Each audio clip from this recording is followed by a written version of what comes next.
Hello, this is Old Crow Balthazor, and welcome to Balthazor Strategic Arcana.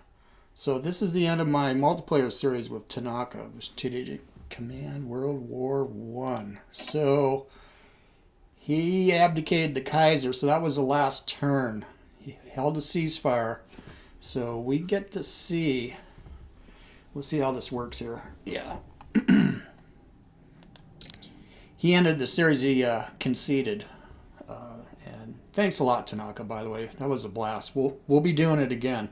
Here or in World at War, War in Europe, or some other game. Down the pike. So anyway, we're going to be able to see both sides. We're going to be able to see all the records. Just something to do for fun. I usually don't do this, but occasionally. I thought maybe other viewers would be curious what he did with his research and everything like that. So I am a little bit curious too.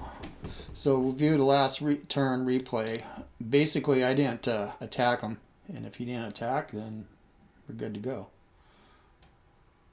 I believe he conceded, though, officially through the PBM. I don't know how that works exactly. Kind of forgot. Yeah, replay finish. So he placed units. So we get to be able to look.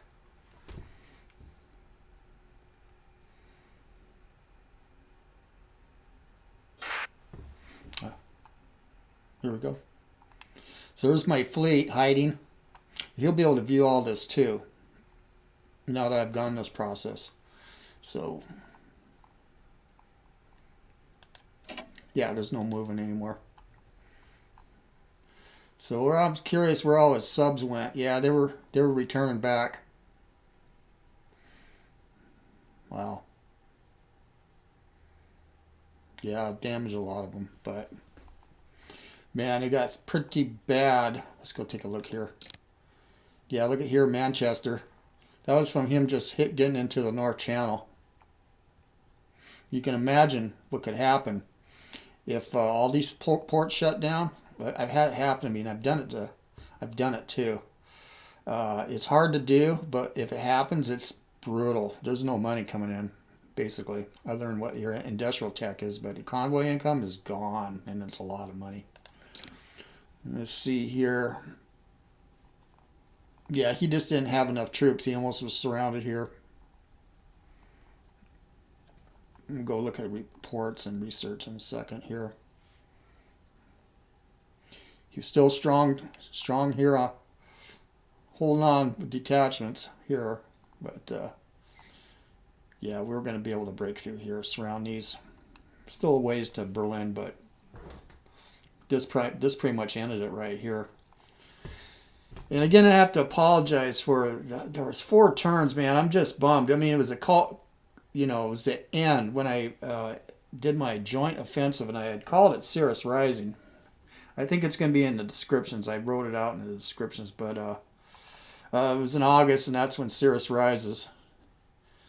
And the dog days of summer and everything. I figured that's time to hit them.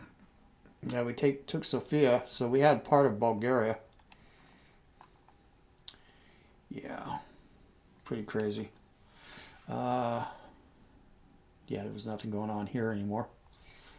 I kept forgetting to move this guy in, but oh well. No big deal.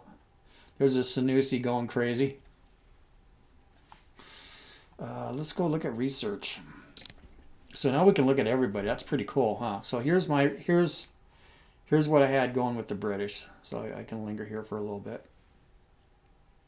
This will be September 15th, 1917, right? Yeah. So I never completed my gas production. I didn't jump on it as hard as some people probably would, but it was sufficient. Let's go look at the French. So I had a lot completed.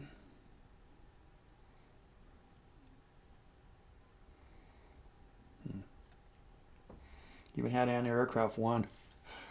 Never got to use them. Never got to use my tanks, and that is a big lament. I don't think the artillery was a huge factor here. Well, it was somewhat. And I'll talk about that in a second. There is a way you could moderate it with a multiplayer match. You could just say no T2 artillery. and a house rule. But I'll talk about something I got planned for the future. But here's Italy. Oh, poor Serbia. We were finally getting production technology, but I probably should have did industrial tech because there's no money coming in from convoys. And I would have got a little bit some because there's an industrial center down in Uskub. I actually had, they changed that, and I got patch credit for early on in this, about 2 years ago. And it was a Tanaka game that something came up with Serbia, and I could not place any units there. He didn't take Belgrade, but he had it totally surrounded. I couldn't move off Belgrade, and I couldn't place a unit down in South Serbia. He had it cut off, and anyway, here's Russia. Mighty Russia. Never went for tank. Going for mobility. If we would have gone into 1918, I would have gotten mobility. Well, who knows? Maybe by spring. If we were lucky. United States. And the United States was up to, what? 39%, yeah. But he didn't do enough on the unrestricted submarine warfare to get him in. That's another problem with this too. I've never seen them. I've seen the Americans come in once. It was too late. Actually, it happened. I got them, but I was beaten in France, and I remember my opponent took Paris. Capital moved Bordeaux. I had quite a lot of French units left, and some in the queue, and I got the Americans, but it didn't help at all. As a matter of fact, I think they showed up to die. Okay. Now I'm curious. Germany. Let's see what Tanaka's done here. Yeah, infantry weapons too. Yeah, he was working on tank development. Here's his fighter development. I think that the British were at fighter 3. Yeah, fighter 4. Woo! Tanaka, when you see this. And French were at fighter 3, so I went way ahead of you. Let's go back. Long-range aircraft. Before it was the opposite. So we would have had total air dominance by 1918. We already were gaining it. Yeah, he was going on advanced subs. He had advanced subs too. Pretty brutal. Airship development, mobility he was working on. Industrial technology at 3. Now the British were at 4. The French were at 4.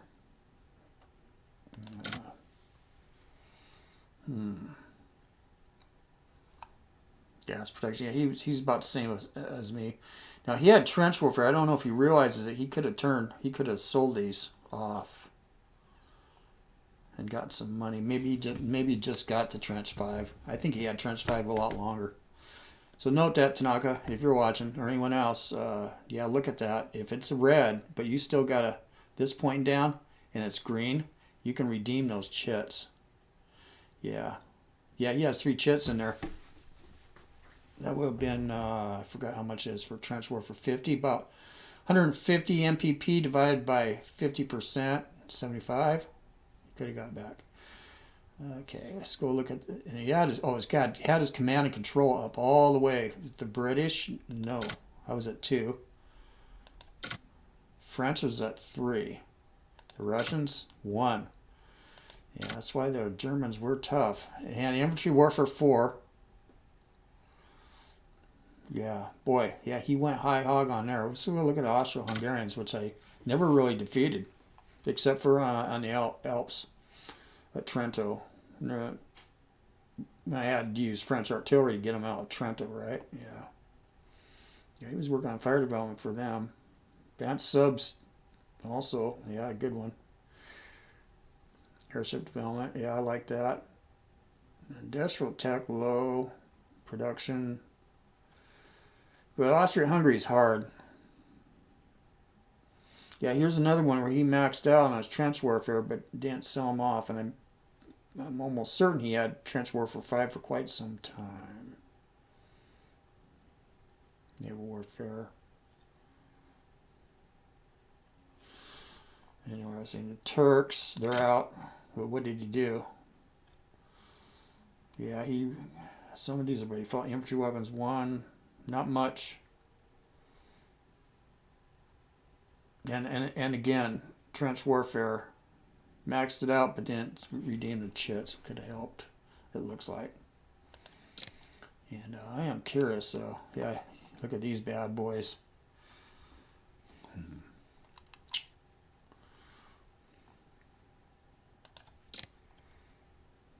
Turn on 3D units.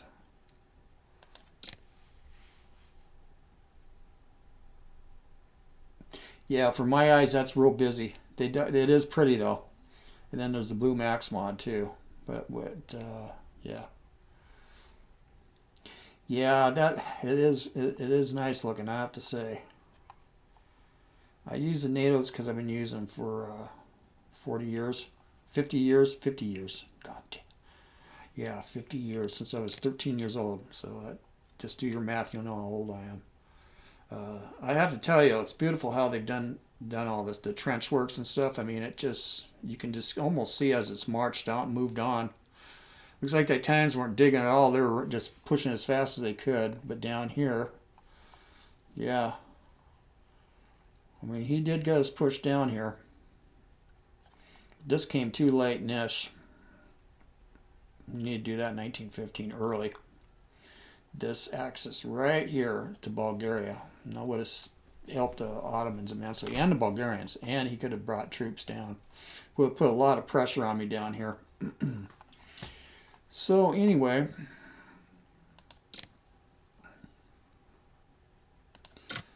let's see if there's any other. Let's see what else we can see here. Reports. There's Russia of 80 units. Germany of 45. Austria-Hungary of 34. But here's the combination in the West. 41 for the British. 38 for the French. Yeah, poor Germany. Yep, and Austria-Hungary.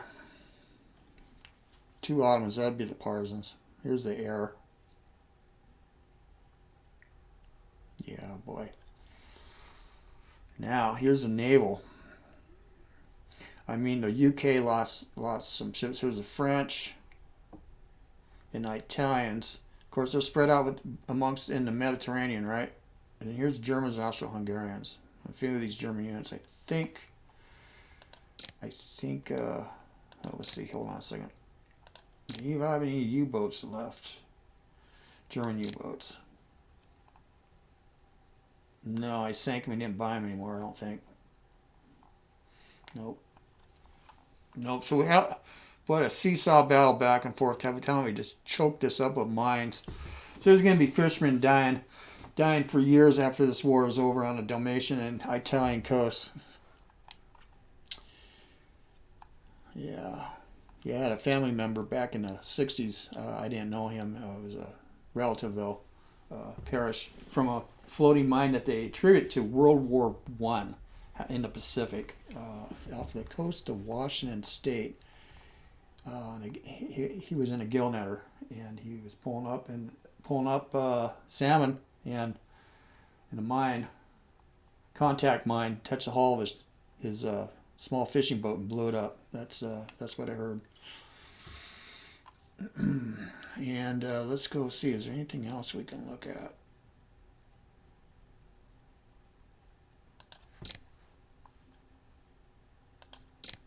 Well, we can look at national morale now at the end. So the British were at 61. The French at 64. Yeah, in 1917 they start dipping too. I mean, more. This is mostly combat casualties. Italians. Well, they were soaring. So when they take Trento, just remember that if you're playing on top, if you can get into Trento, that's why we advocated to be a fort, and I actually play tested it with a friend of mine and posted it as an AAR. I think Chernobyl got credit for it, which is fine because he brought it up too. It was and there was other people that were involved. And said Stockwell Pete, a couple other people that we discussed. MD Small, we discussed it really needs to be a fort at Trento. It never even fell when Austria-Hungary surrendered in 1918 in November. Yeah, boy, the Serbs still hanging in there. Russia, even them, they were at 65%.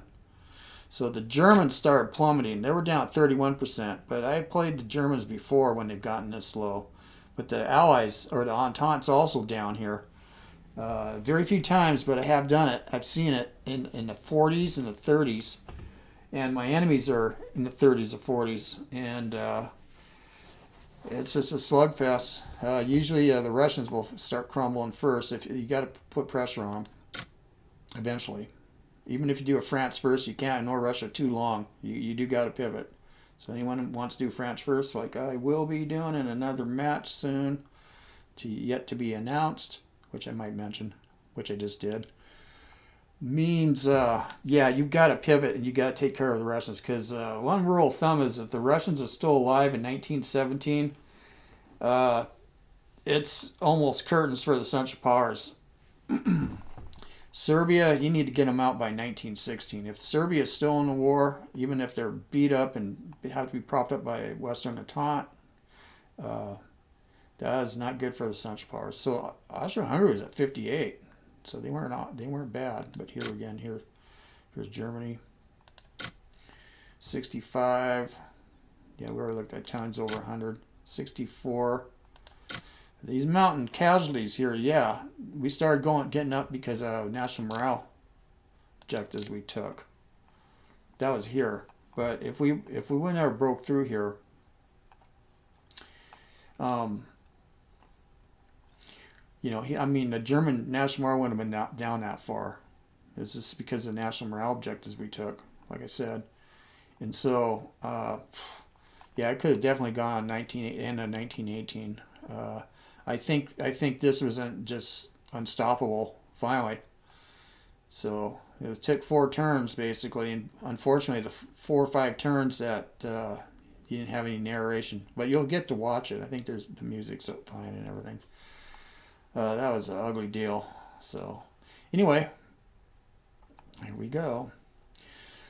So that's it. It was very enjoyable, and thanks Tanaka again, and thanks for everybody watching and commenting, and hope you appreciate this little AAR. It's intriguing.